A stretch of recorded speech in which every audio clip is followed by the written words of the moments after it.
Okay, this video is part one of root canals. Root canals are a very common procedure. Many millions of people have this procedure every year. I'm gonna have a link to a documentary about root canals. It's called Root Causes. This is just part one. In the future, I'll go into more detail, but just to get a quick overview of it. The top of the tooth is called the crown. The white stuff is the enamel. In here are these little tubules that connect between the enamel and the pulp space. They're called the dentin.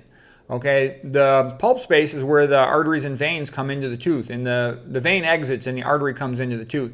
So this is real important. This is the living part of the tooth, the most important part of the tooth.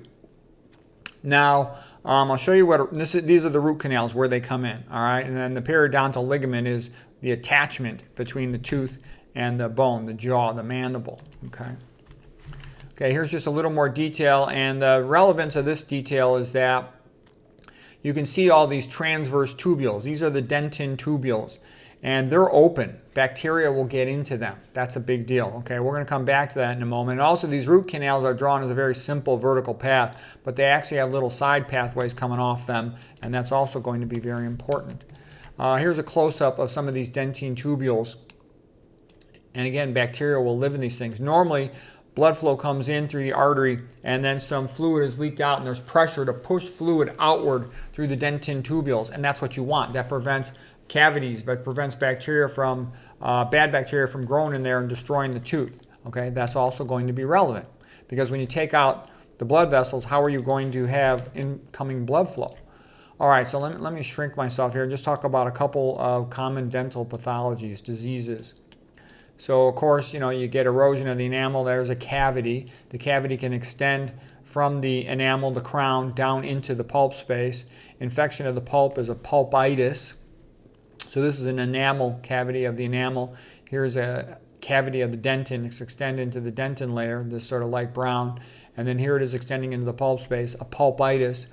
The pulp can become infected, and the infection can spread down through the apex of the root, the distal tip, the inferior tip of the root, and then spread into the surrounding bone, like the jawbone is called the mandible. Up above is called the maxilla, and you can get a little infection around there. We'll see these like on a CT scan, periapical loosening. That means loosens around the apex of the tooth, and that's a little abscess in the bone. So it's like an osteomyelitis of the jawbone or the maxilla. Not good, okay? And then a root canal can clean this out. I'll show you what a root canal procedure looks like. So here's a root canal procedure. Oops, I went back. I went one extra slide there. Okay, the root canal procedure, let's say they're doing it to treat an infection down here in the pulp space, a cavity.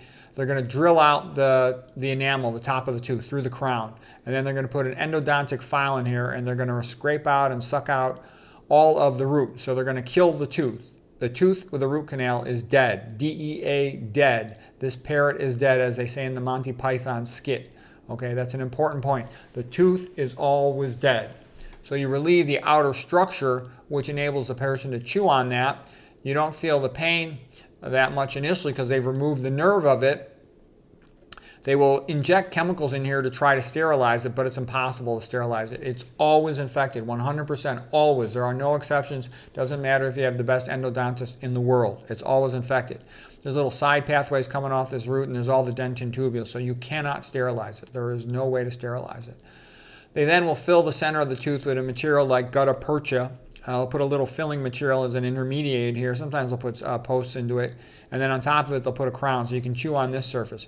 But the fundamental problem with the root canal is that it is infected, and these bacteria down here can undergo pleomorphic transformation and become more anaerobic. They could have started out aerobic and become more anaerobic, and they'll release toxins. Anyways, in the description below, I'll have links to an entire documentary about the root canal procedure to give you more familiarization with it. And I know a lot of people want to ask me, what material should they use to replace the root canal if they have it removed?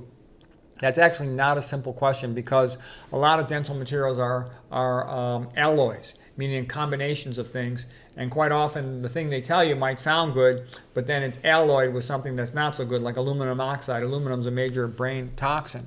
Okay, you don't want a major brain toxin like mercury in amalgams right next to your brain in your mouth with veins that are bidirectional and don't have valves. All right, so anyways, we'll talk about all that stuff more in the future, but for now, if you're interested, the documentary is a good documentary. I don't agree with everything in the documentary, but it is a good overview of the issues related to root canals. Hope you find it helpful.